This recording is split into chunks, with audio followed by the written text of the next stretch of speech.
உங்கள் favourite TV ஷோக்களை இனி miss பண்ண தேவையில்லை. ZEE5 இல் முற்றிலும் இலவசமாக காணுங்கள், இங்கேயும் எப்பொழுதும். இப்போ உங்களுக்கு பரவாயில்லையா? இங்க பாருங்க, நான் திரும்பவும் சொல்றேன், அந்த கிறிஷ் உங்களுக்கு கொஞ்சம் கூட செட் ஆக மாட்டான். தேவையில்லாம போய் மாட்டிக்காதீங்க. என்னங்க அமைதியா இருக்கீங்க? ஏங்க உங்க நல்லதுக்காக தாங்க சொல்லிட்டு இருக்கேன். அவனும் அவன் மூஞ்சியும் அவன் ஃப்ரெண்ட்ஸும் எல்லாரையும் பார்த்தாலே பச்சை பொறுக்கிங்க மாதிரி இருக்கானுங்க. ஏங்க இந்த தாத்தாவுக்காக ஆயாவுக்காகன்னு ஏதாவது சென்டிமெண்டா காரணம் சொல்லி உங்க வாழ்க்கையை நீங்க அழிச்சுக்காதீங்க. உங்களோட தவிப்பும் வேதனையும் எனக்கு புரியுதுங்க. ஆனா என்னால இந்த முடிவை மாத்த முடியாது. எல்லாமே என் கை மீறி போயிருச்சு. நீங்க உங்க மனசை மாத்திக்கிட்டு வேற ஒரு நல்ல பொண்ணா பார்த்து கல்யாணம் பண்ணிக்கோங்க. ஏங்க நான் பேசுறது உங்க காதுல விழுதா இல்லையா?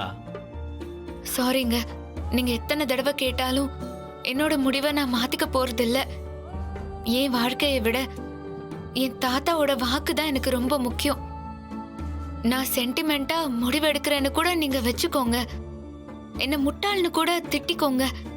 ஆனா எனக்கு இப்போ என் தாத்தாவை விட அவரோட மரியாதையை விட எதுவுமே பெருசு இல்லைங்க.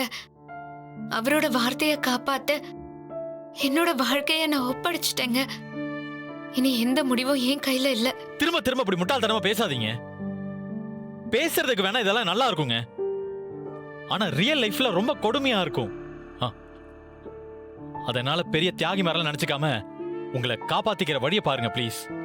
உங்க இடத்துல இருந்து பார்த்தா நீங்க பேசுறதெல்லாம் சரியாதாங்க இருக்கும். ஆனா என்னோட இடத்துல இருந்து பார்த்தாதான் ஏன் நிலைமை உங்களுக்கு புரியும். என்னங்க பெரிய நிலைமை? இந்த கல்யாணத்துல உங்களுக்கு விருப்பம் இல்லைன்னு சொன்னா உங்க தலை எடுத்துடுவாங்களா என்ன? எந்த காலத்துல இருக்கீங்க நீங்க எல்லாம்? அதான் சொல்றேன்ல, நீங்க இதை என்னோட தனிப்பட்ட பிரச்சனையா பாக்குறீங்க. நான் என்னோட ஒட்டுமொத்த குடும்பத்துக்கான பிரச்சனையா பாக்குறேன். அதனாலதான் நீங்க சொல்ற மாதிரி என்னால ஈஸியா தூக்கி எறிஞ்சிட முடியல. ஏங்க திரும்ப திரும்ப பைத்தியக்காரத்தனமா பேசாதீங்க. நீங்க கஷ்டப்படும் போது அவங்க எல்லாம் ஆறுதல் தாங்க சொல்லுவாங்க. ஆனா கஷ்டத்தை அனுபவிக்க போறது நீங்க மட்டும்தான். அந்த கிருஷ்ண கல்யாணம் பண்ணிக்கிட்டீங்கன்னா கண்டிப்பா உங்க வாழ்க்கை நரகம் தாங்க. ஏங்க அது கூட உங்களுக்கு நல்லாவே தெரியும்ல, தெரிஞ்சே போய் நரகத்துல வாழ்றேன்னு சொல்றீங்க. பரவாயில்லங்க, என் குடும்பத்துக்காக அந்த நரகத்தையும் ஏத்துக்கிறதுக்கு நான் தயாரா இருக்கேன். என் மேல நீங்க இவ்ளோ அக்கறை எடுத்துக்கிறதுக்கு ரொம்ப நன்றிங்க. ஆனா இதுக்கு மேல இந்த விஷயத்தை பத்தி நீங்களும் நானும் பேச வேண்டாம்.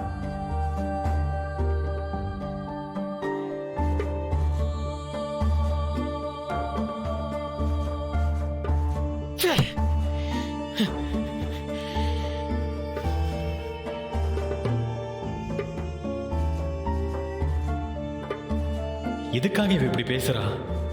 எல்லா உண்மையும் தெரிஞ்சிருந்தோம் அவனை தான் கல்யாணம் பண்ணிப்பான்னு அடம் பிடிக்கிறா. இவளை எப்படி கன்வின்ஸ் பண்றதுன்னே தெரியலையே. ZEE5 ஆப்பை டவுன்லோட் செய்து அனைத்து எபிசோடுகளையும் இலவசமாக பாருங்க.